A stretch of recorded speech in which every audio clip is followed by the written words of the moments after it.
Hi everyone, I'm Misha and I'm a member of 2025 iGEM team from Maastricht University, Corspin. Within our project, we're introducing the iGEM interview series where we want to bring the state-of-the-art synthetic biology closer to you. In each episode, we sit down with leading scientists, engineers, entrepreneurs to explore their groundbreaking research, novel applications, and the thoughts that are shaping the synthetic biology of tomorrow. Please, let's dive in.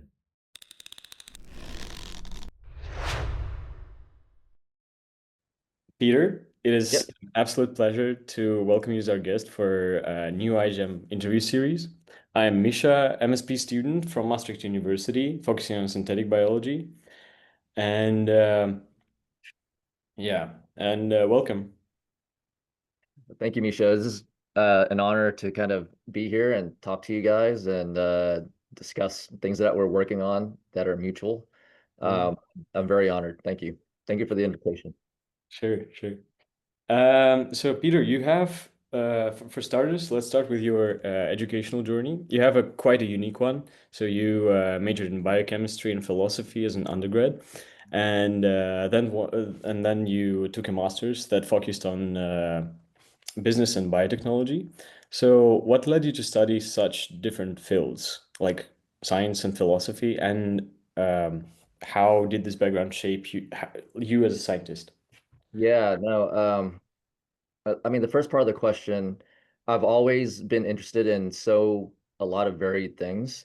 And I think that is a trait of most scientists because of, why we're driven to do science, which is natural curiosity, right? Mhm. And that natural curiosity isn't limited to just like science, but it's curiosity about the world. So it's about, everything that the world has, art, literature, science, the natural world around you. And so I've always kind of dabbled in a lot of different things and kind of tried to immerse myself in as much as I can. Um, and yeah, so for my undergraduate studies, I I think philosophy was really formative for me to become a scientist. And I was drawn to philosophy because, one basic core thing is I love puzzles. Absolutely love puzzles. I love learning about things and solving puzzles.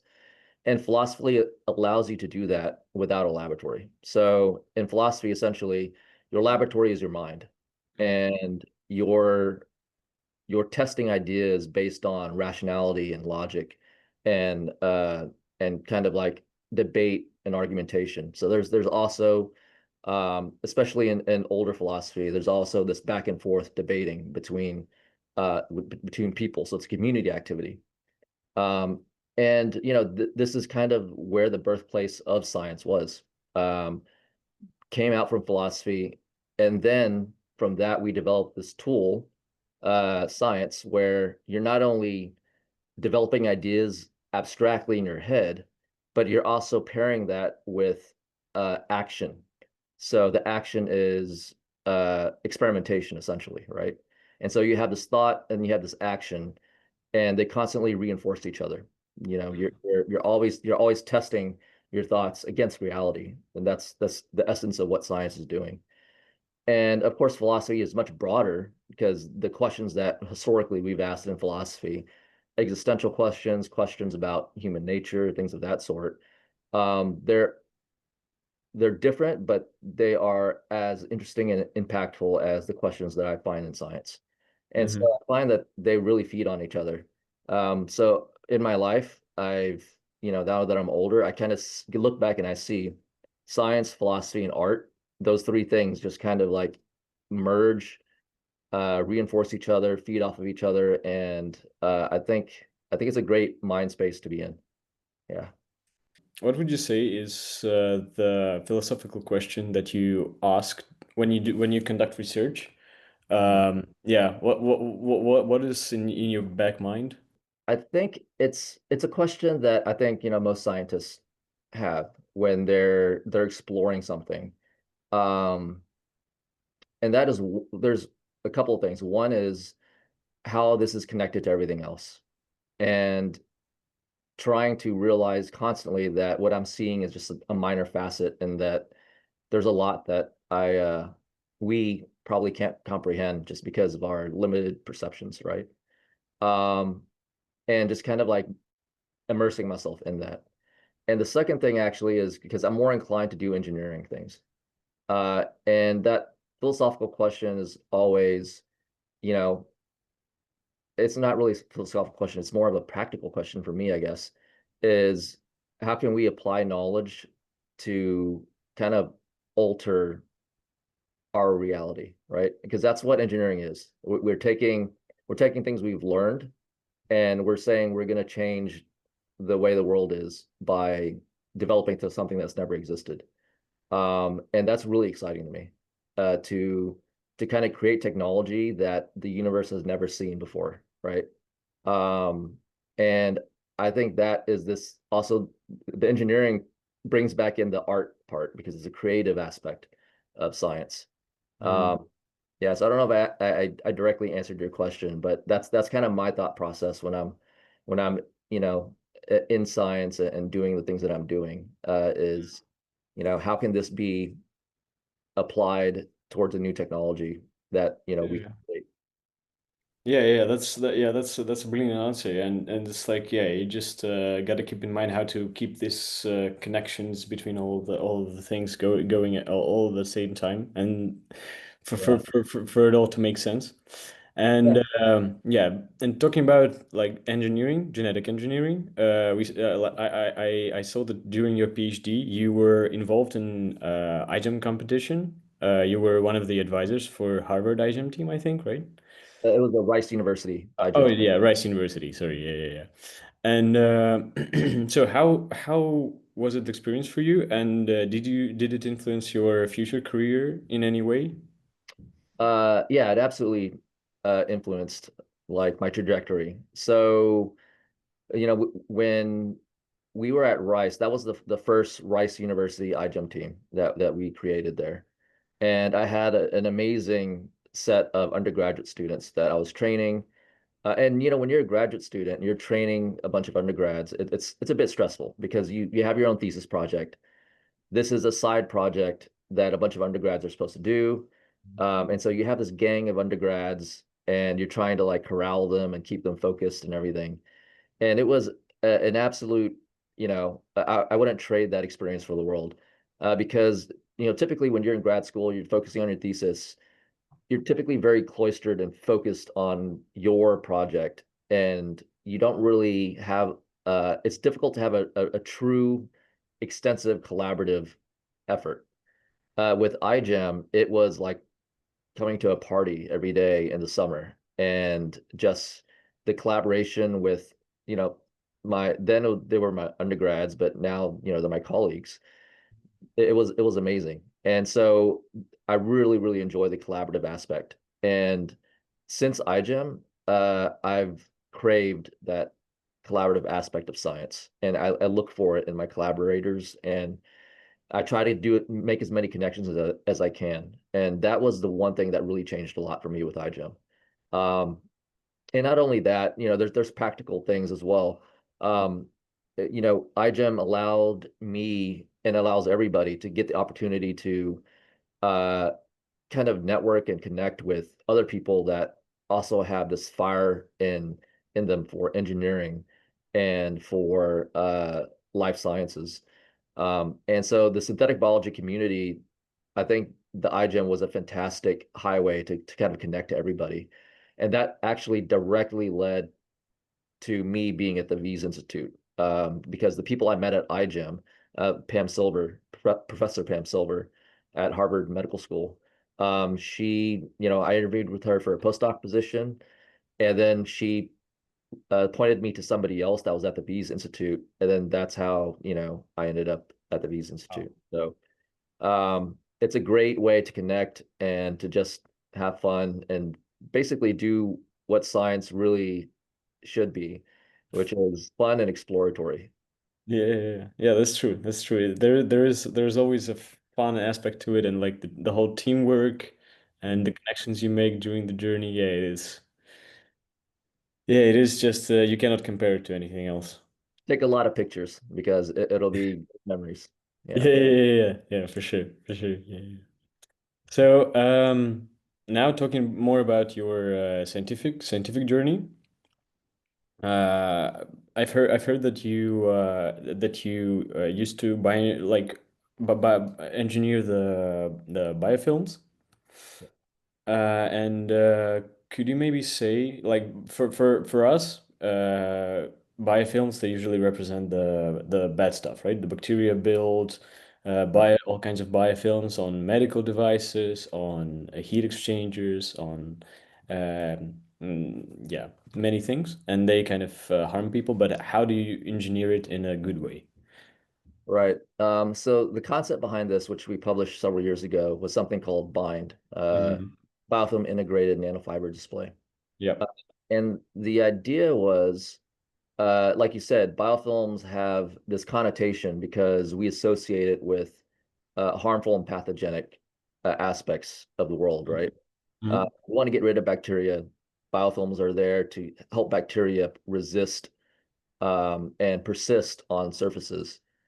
And but you look at, I think the thing that we we kind of step back on that project and kind of from a broader perspective looked at was, the fact that we take a lot of byproducts from the natural world, and it's all about how you manipulate it in order for it to become some kind of integral part of our own technology. So an example easily is antibiotics, right? Secreted by yeast and other organisms to combat microbes. Hmm. And we took this essentially yeast juice and turned it into this like cornerstone of modern medicine. Um, and so, can we take something else that is, essentially considered waste or considered something that is not beneficial, and by applying reengineering principles of synthetic biology, thinking about it in a different way. So I think that's the key thing is looking at a biofilm in a very different way than we normally think of it, right? Uh, Hmm. can we actually unlock that kind of power for what biofilms are capable of? And the metaphor I always gravitate towards are trees, right? We grow trees. They're wonderful organisms, and we harvest, their tissue and use Hmm. essentially use their tissue for building our houses and covering our bodies, right? And we find that material useful, right? But here's biofilms, which they cover the world, many times over, and there's huge amounts of biofilm everywhere. And why aren't we tapping into that as a resource that you can actually manipulate and engineer on the molecular level? So you can now make like nanomaterials out of biofilms, which I think is really cool. Uh, Hmm. and just like wood, we can kind of control and guide living things to create it for us, right? And so it becomes this engineered living material, a material that actually can grow and adapt, and we can take advantage of those properties. And so I think it opens up a lot of new fields, and I'm very heartened that this technology has like been adopted by a number of different other researchers. Um, and yeah, I'm excited to see, and you guys, of course, what you guys are working on. I'm always excited to see the applications people have come up with. Yeah. Nice, nice, nice, nice. And actually, talking more about the practical side. Yeah, like you see, as you said, right? You can produce nanomaterials with it and some other stuff. But what could it be applied to? Uh, like other applications Yeah, for yeah, yeah, yeah. so Hmm. initially when we after we published our paper, we were thinking of other things. Like we were talking to the Harvard School of Design, and um, we were thinking of things like covering a building with biofilm and having it have like certain properties such as, um, maybe it will have templated nanoparticles. You can spray some kind of liquid on it. It would template nanoparticles such as titanium dioxide, and that would clean the air. And so you would have this kind of a living wall that would continually like clean your air. Something like that Oh. is things that uh, kind of piqued my imagination because it's large scale, and that's kind of what I was really interested in is large scale approaches. Of course, Mhm. making a huge biofilm that has a lot of practical problems to it as well, right? And you're always running up against that as the technology evolves. Um, and I think the next thing that uh, I would probably work on if we started, we have some biofilm bind projects simmering in the lab. Uh, Mhm. they're not exactly active yet, but that would be in the sustainability front. I really think, we can use this living material as some kind of sustainable material. Mhm. Either do bioremediation, which I think is a clear avenue to focus on, um, or to kind of like reduce to increase the sustainability of a lot of like bioprocesses by making like biofilm based processing Mhm. systems. Um, yeah, so that's some of the key things that originally come to my mind. Okay. Yeah. Yeah, that's some that's a lot of exciting stuff, a lot of exciting applications. It's insane how diverse, yeah, how diverse the synthetic biology is, right? Yeah. Yeah, and talking about your other projects, you also one of the main lines in your research is yeah, basically mm, integrating synthetic biology techniques into wearable materials, like face masks for COVID-19 with yeah, with a cell-free system that allows you to understand whether you have COVID or not. Could you maybe tell us first, how did you come up with this technology? Yeah, no, that was a fantastic one of the best projects I've had in my life. So I'm at the Wyss Institute. I'm a research scientist, and I am also a research scientist in the laboratory of Jim Collins. So Jim Mm, Collins is my PI, and he's absolutely fantastic. He was the one that came up with that idea. mm, So he saw Jim is fantastic for seeing things on a perspective that I think most people just aren't able to kind of realize and see.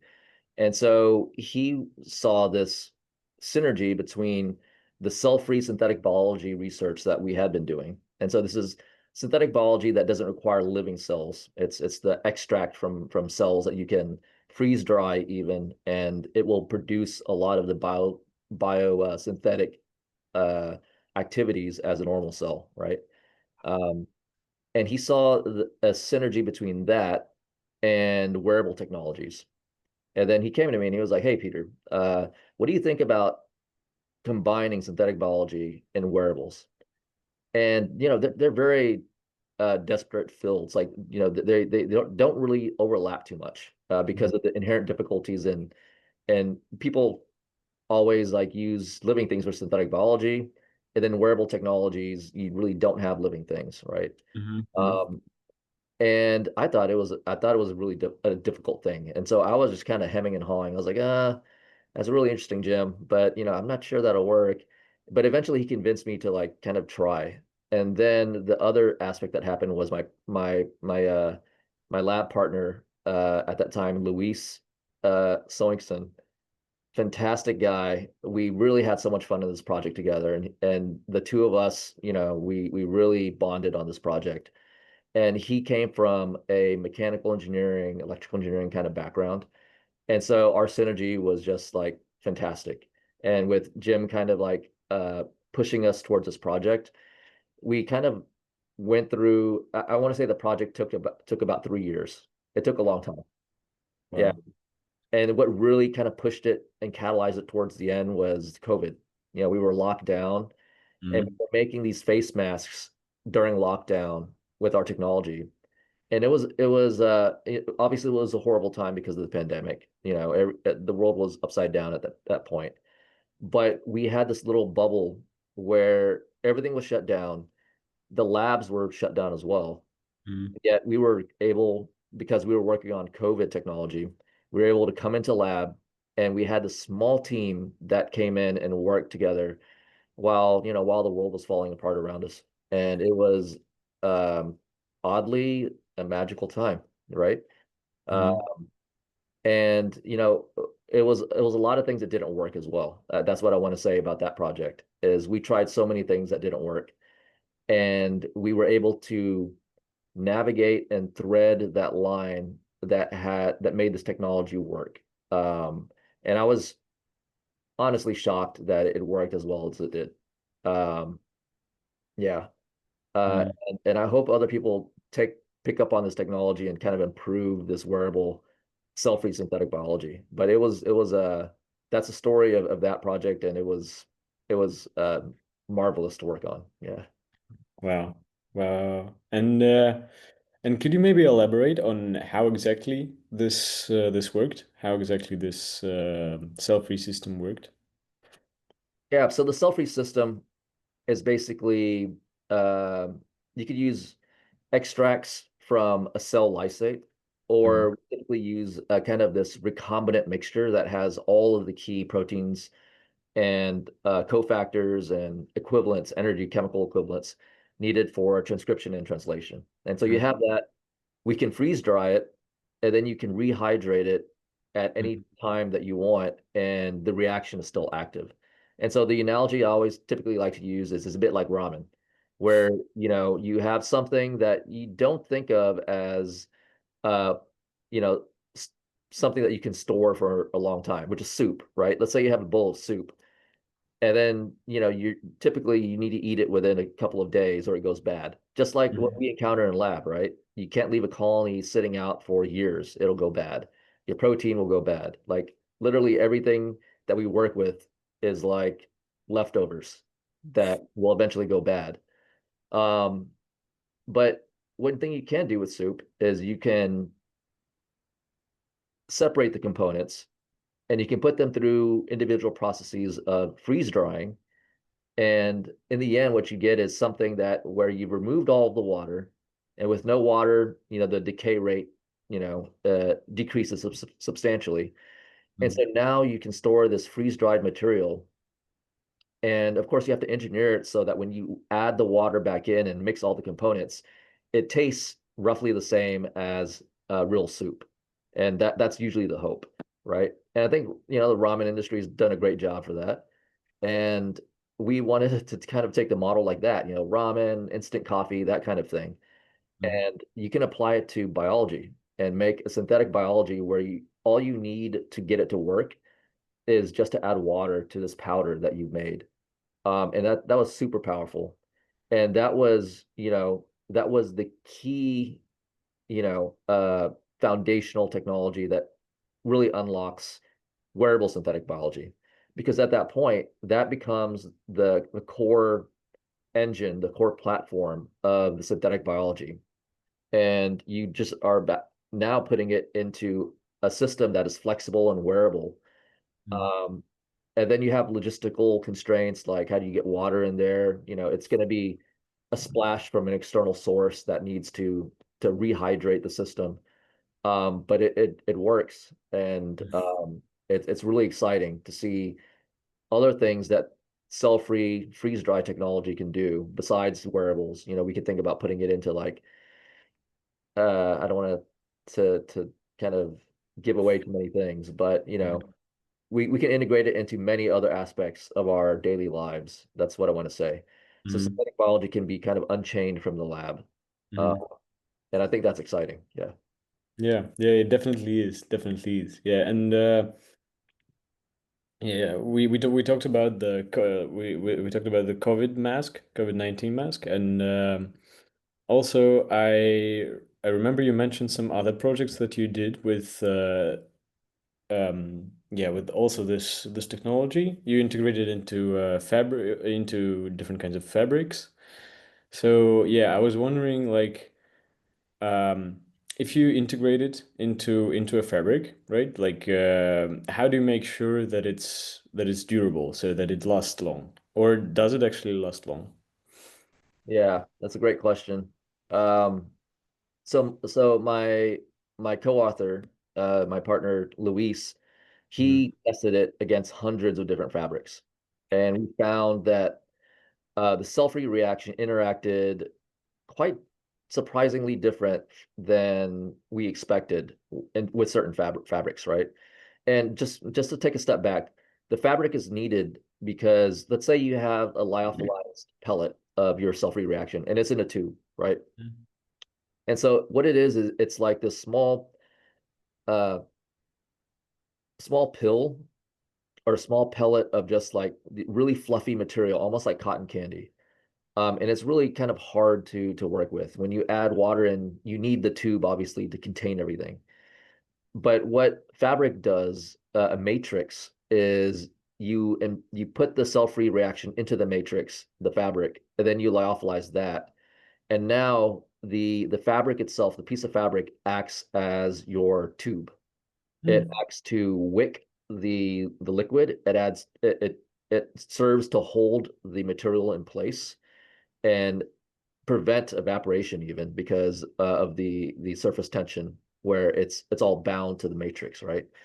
And so it was a clear approach to do practical synthetic biology by embedding it in a matrix. Uh, Mm-hmm. and I want to say a lot of this was also pioneered by Keith Pardee. He's a professor now at the University of Toronto. He pioneered a lot of this. Mm-hmm. And so Luis did a lot of research into fabrics and the things that I thought would work well, like silks. I was like, oh, silk's a protein material. And, it's super biocompatible. I expected that to work the best, and it didn't. Some of the synthetic fabrics, like we had, you know, uh, polyester fabrics, things of that sort, they seem to work the best. And that was surprising to me. Oh. But we didn't really come up with a theory at that point as to what was causing this. But we just empirically determined that these fabrics are the best, and that's what we ended up using. Mm-hmm. But yeah, it's really interesting to see the dynamic between certain materials and the activity for cell-free reactions. Um, yeah, I hope that answered your question. Yeah, yeah, yeah, yeah. And also following up, Mhm. uh, what, like, you design all of this bunch of materials with your colleagues, and could you maybe name some applications that can this materials be used for? The wearable materials. Yeah, yeah, yeah, yeah, Yeah. So, I mean, one thing, for example, that is inherent in the COVID mask yeah. is you can absorb aerosols onto the fabric, Mm-hmm. and you can actually initiate the reaction with, for example, water. You add enough water in there, um, and it will be able to detect viral particles or bacterial particles even, and give you a color change. And Mm-hmm. so you can have a fabric that actually responds to living things in the environment, identify them, and then give you some kind of visual output to tell you, hey, I detected organism X, right? Mm-hmm. And we thought that, the whole inspiration for all of that was kind of our own skin, where our skin is adaptive. And your skin can detect things like temperature changes. It can detect vibrations. It can detect, the feeling of liquid, so water, and it can detect just so many things.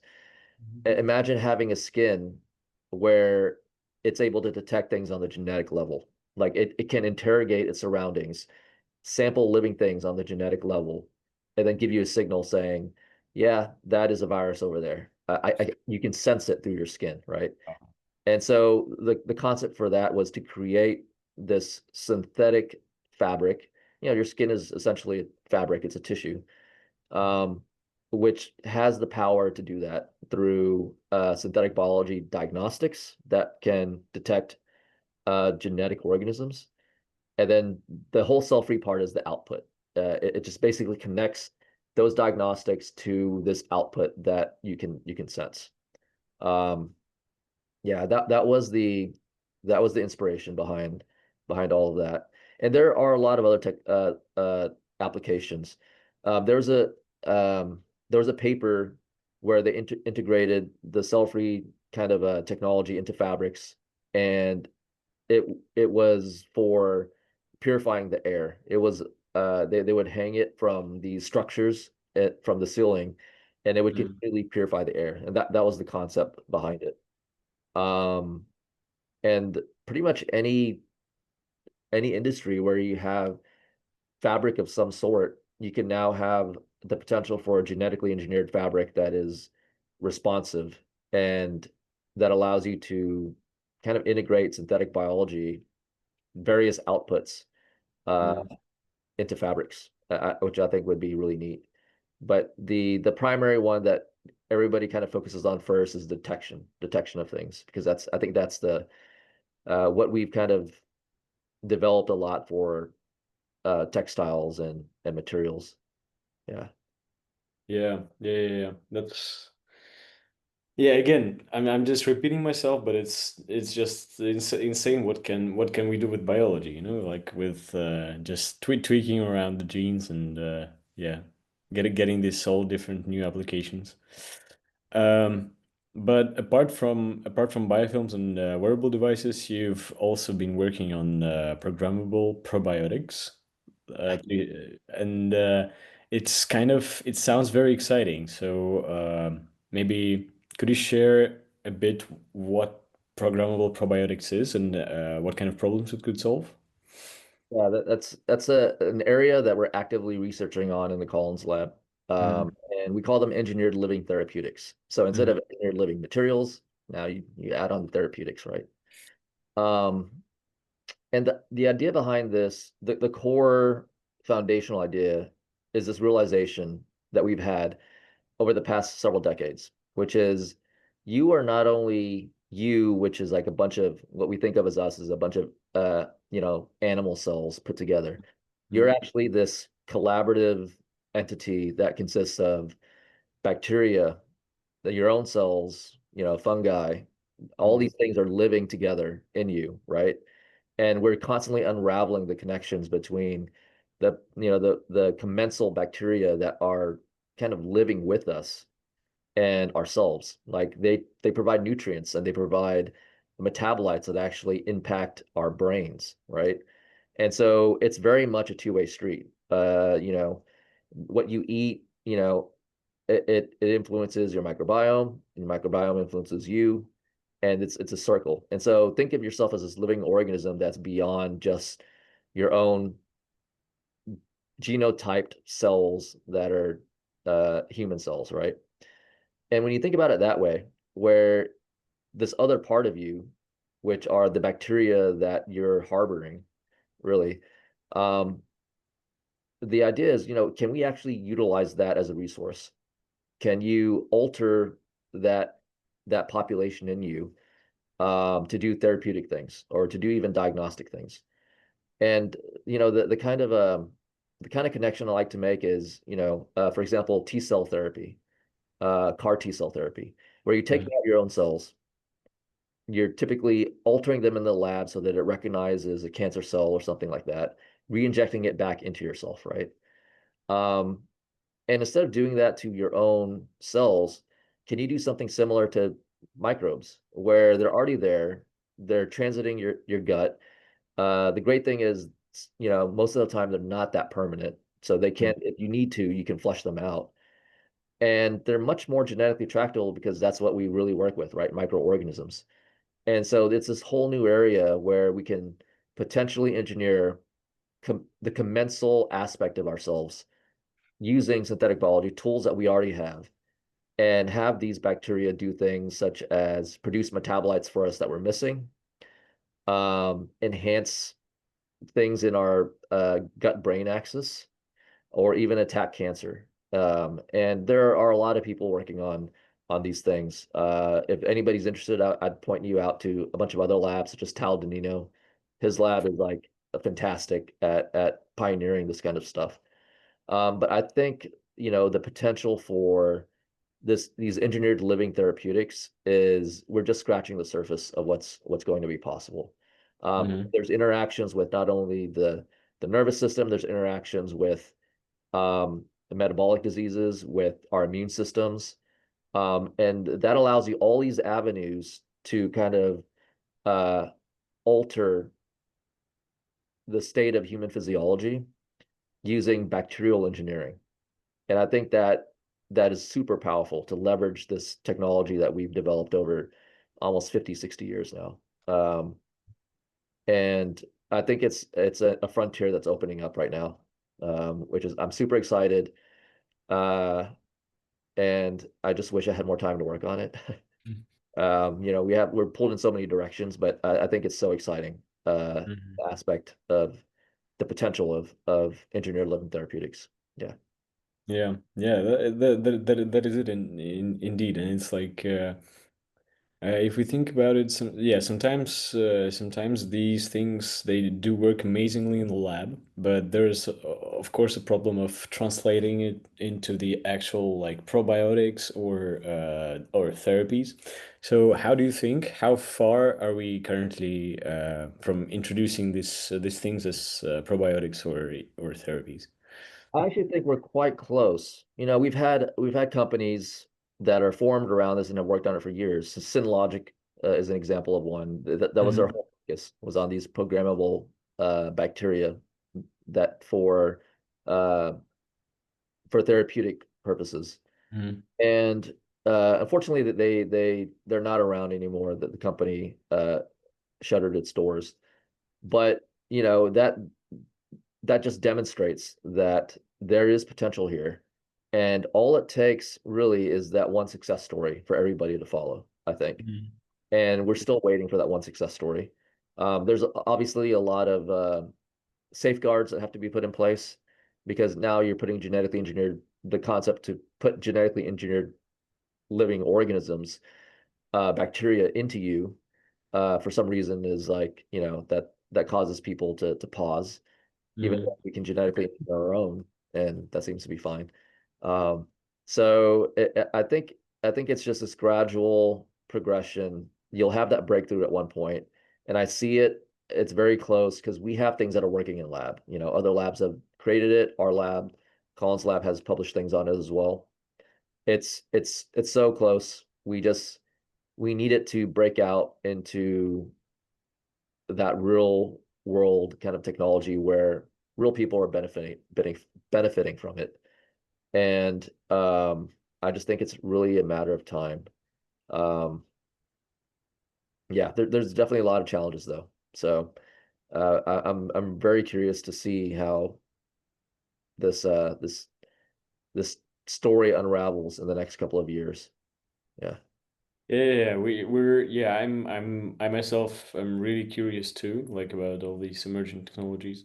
And but also we got to take into account that like yeah, as you said, the public is not very receptive, is not feeling very receptive about these new technologies because maybe a lack of yeah, a lack of knowledge in synthetic biology and biotechnology or some other aspects. But how do you think, how can we actually um, as people associated with the field, how can we change this? How can we change this opinion in people? Yeah, I think I mean, the answer everybody's going to give is outreach, right? That's the standard answer everybody gives. And I think that's fine. I think outreach initiatives for kind of engendering this conversation between the public and scientists, I think is fine.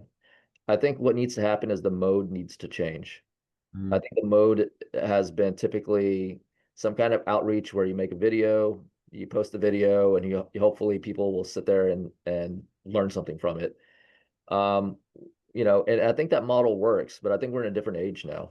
Mm. Um, and I think more social media engagement and more more science podcasts where you have the public actually call in and ask you questions.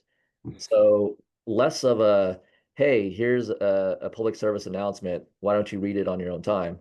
And Mhm. more of a conversation with real people calling in, even people that might be combative.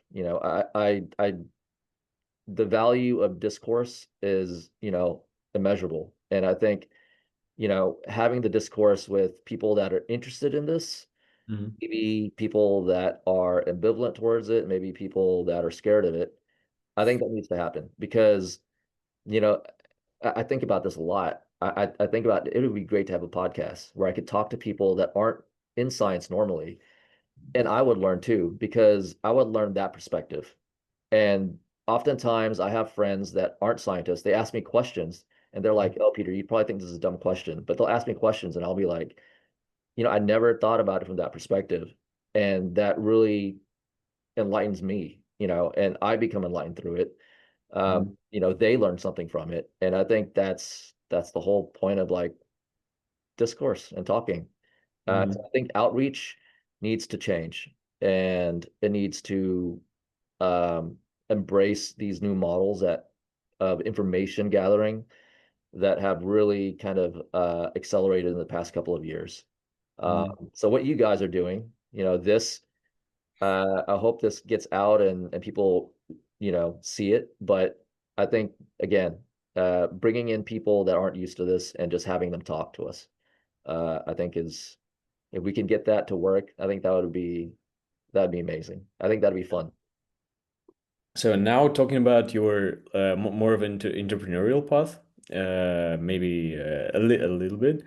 So now you're at Wyss and Wyss Institute at Harvard, and it's known for focusing on translating different kinds of technologies. So um, how, from the entrepreneurial side, do you say the Wyss Institute helped you to improve? Yeah, the V's is it's a very singular place on the planet. There's nothing like the V's, and I absolutely love working there.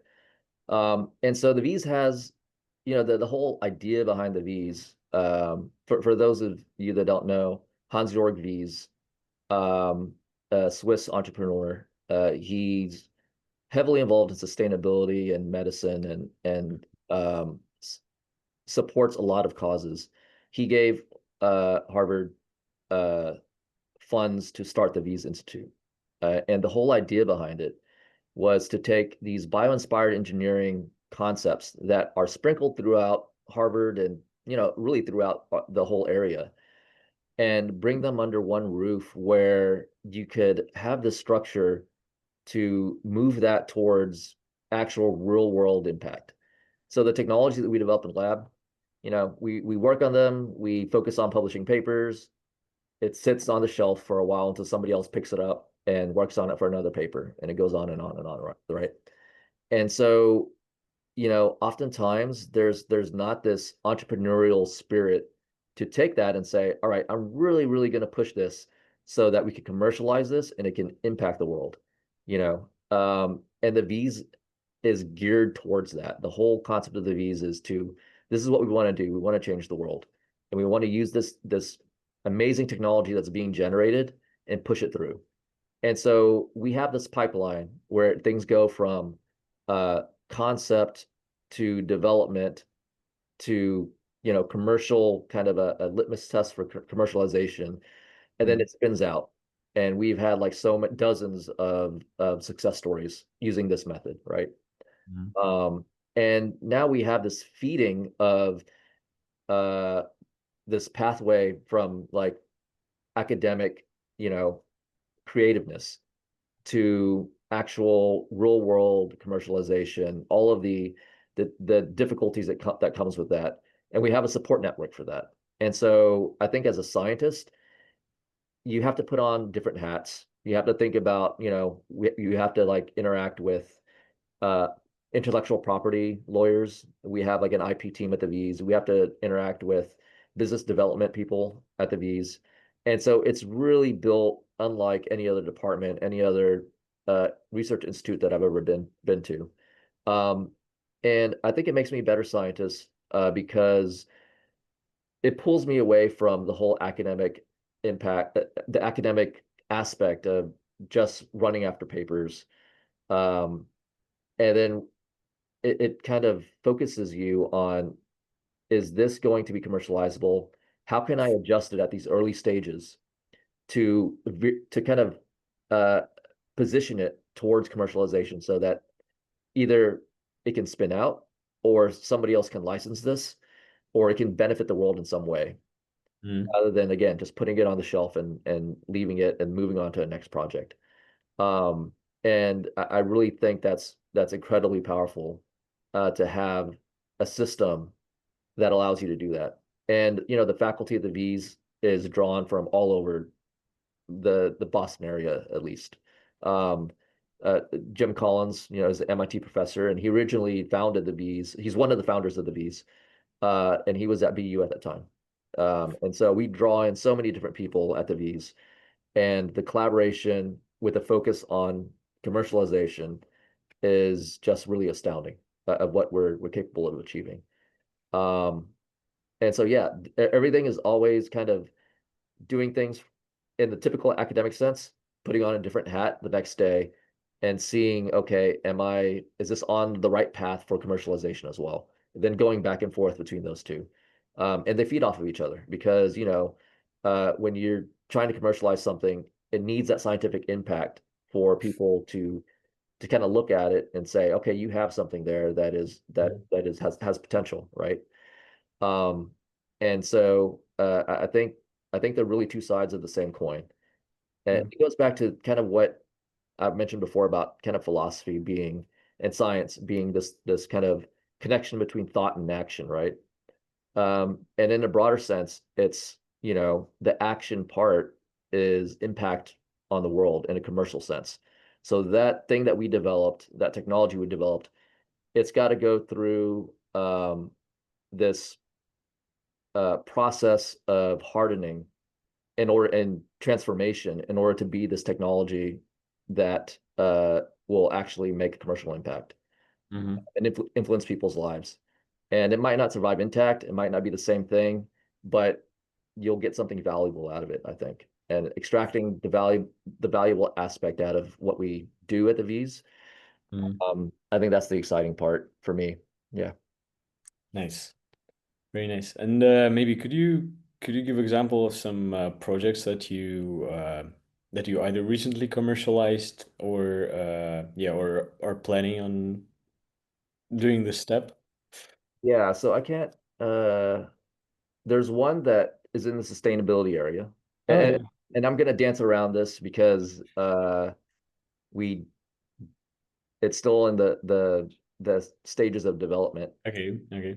But one area we're really interested in is plastic degradation and new ways to do that to get rid of the plastic waste that we've built up on the planet. Mhm. And we're approaching this as, plastic waste is a ecosystem digestion problem, where the ecosystem is constantly digesting different things. Like think of the carbon cycle, right? The nitrogen cycle. There's this constant flow of atoms and nutrients that kind of goes back into the ecosystem. Mhm. And then you have plastic waste, which sits around for hundreds of years. And so now you have something you've just eaten and you can't digest. Mhm. And you keep eating it and you can't digest it. And what happens? It builds up, right? You have a bunch of waste that you're living in at that point.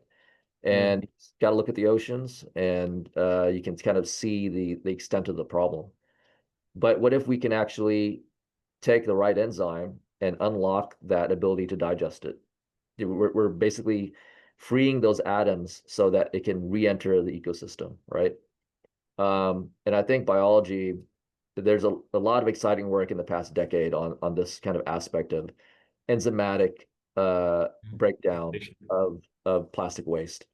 Yeah. And that's an area that we're really interested in. And I think in order to be truly impactful, there has to be a commercialized entity that is that can be self-sustaining and that it can have enough profits in order to sustain itself as a business. Um, and I think that's the only real way technology really is able to impact the world is if you pair it with the proper economics. Mm-hmm. Because there's a lot of technology in the lab, for example, where it works, it's great, it's just not very economical. It will never work in a competitive marketplace, right? And I think for anything that becomes successful and becomes adopted by everybody in the world, there's this need for it, and there is this ability for that technology to sustain itself as a commercial enterprise. And that Mm-hmm. needs to happen for everything. And I know a lot of people don't like to bring in business and science together. They think it makes for like conflicting bedfellows. But I think it's really needed in order for, you know, us as a species to progress and advance. You need something that is economically viable. It's just I think it's essential for that. And Yeah. so, yeah, that is the whole sustainability in the area of plastic waste. That's something we're excited for in terms of uh, developing for a future enterprise. And I guess I'll leave it at that. All right. Yeah, it's honestly, I don't want to end this conversation, but the time is coming up. So I have my last question to you. So Sure. if you had an unlimited resource of money, unlimited lab space, whatever, what project would you tackle? Yeah. Um, Like your big dream project. my big dream project. So I know my big dream project, this is going to sound crazy. So big dream projects are often crazy, right? The whole biofilm idea was crazy originally. Mm-hmm. So my big dream idea, and I'm just going to be really honest with this, and it's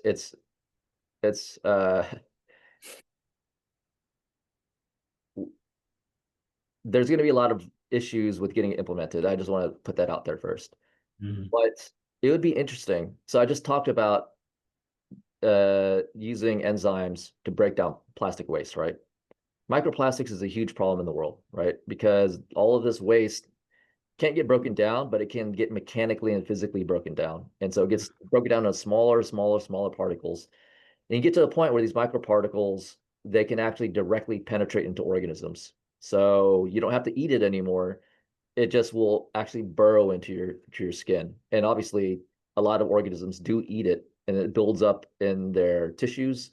Something else eats that, and it basically magnifies up the food chain. And so microplastics, I think, we know that's a huge issue now, and I think it's only going to increase because we just noticed this as a problem collectively as a species, right? In the past, I want to say 5, 10 years. And so can you look at microplastics as an interesting way to get rid of the whole plastic waste problem, where can we engineer living organisms that specific living organisms that eat a lot of microplastics, eat a lot of, like, think of things that eat sediment, right? And so there are a lot of crustaceans in the ocean that they eat sediment. They go through the sediment, they eat through it, and they find organisms in it, and that's how they survive. But Mm-hmm. also they're ingesting tons and tons of microplastics constantly because it's going through their digestive system. Can we engineer the um, the microbiome of these small organisms and basically endow them with the ability to break down plastic? So now think of them as machines, living machines that are spread throughout the earth, and all they're doing is eating as much as they can and breaking down these microplastics. Um, of course, you're releasing a genetically engineered organism into the environment, right? And there's a lot of hesitation to do that, and rightly so. I think we need to think about that. But I think that is using the power of synthetic biology where living organisms can do a lot of the work for you. We don't need a factory anymore where you have waste brought to the factory. You're releasing, you know, an untold number of these little biological factories that will go out there and clean it for you, right? You just have to program it, tweak it slightly so that it has the ability to do that.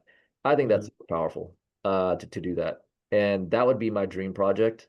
I think we wouldn't be limited. So the limitation to me isn't money or time really. The limitation for that project, I think, is perspective from and receptiveness from the rest of the world. To say, I want to release these living organisms that will eat up all the plastic around you. That might cause some debate. Uh, Hmm. but that's something I've always thought about, and I thought would be so cool to work on. Yeah. It brings on a lot of the things that I, like the engineered living therapeutics. Hmm. In this case, it's like an ecosystem engineered living therapeutic, sustainability, synthetic biology, little protein engineering in there, kind of all the things that uh, that I love and what the reasons that I do science essentially. Uh, Hmm. yeah, so crazy idea, but that's what I would do. No, no, it's yeah, I think it's completely viable. It's a very great idea. And now for my honors program for in Master Science program, we're actually taking up a project I took up a project from the previous from our previous students where they actually integrated the plastic degrading enzyme into the bacteria, and now they're trying to express it differently, either within the cell or outside the cell. And yeah, it's just it could solve a lot of things. Yep. Yeah. Yeah. Um, we live in exciting times. Yeah. We also live in challenging times, and and I think that that's just all the more reason for us to kind of like really invest in synthetic biology and explore as much as we can, because I think these technologies are going to be needed, uh, you know, now essentially. Mhm. We need it Mhm. now. And I'm excited to play my part and work with everybody else on this. Again, I think it's a collaborative exercise, and Yeah. um, I'm just very lucky to be able to work with everybody that I work with, synthetic biology community, and Mhm. then still engage with you guys. Like literally every year, I talk to an iGEM team where Mhm. they ask me for ideas or feedback on their Mhm. on their projects, and I love Mhm. that. Absolutely love that. Yeah, yeah, yeah, we would love to. Yeah, because you said you had some experience with. Yeah, you actually thought of this idea that we're implementing now. It would be absolutely great to maybe discuss it further with you sometime in the future. And I would love that, and to work with you guys more. So, um, yeah, and I'm sure I hope we get to talk more about this in the future. So, sure, sure, sure, sure. Yeah, and thank you very much for coming for this interview. And yeah, it was an absolutely amazing talk again. So yeah, thank you very much. all right, thank you, Misha. This was well. Thanks for listening to the new episode of our interview series. If you enjoyed it, don't forget to like, subscribe, and share it with your friends. See you in the next episode.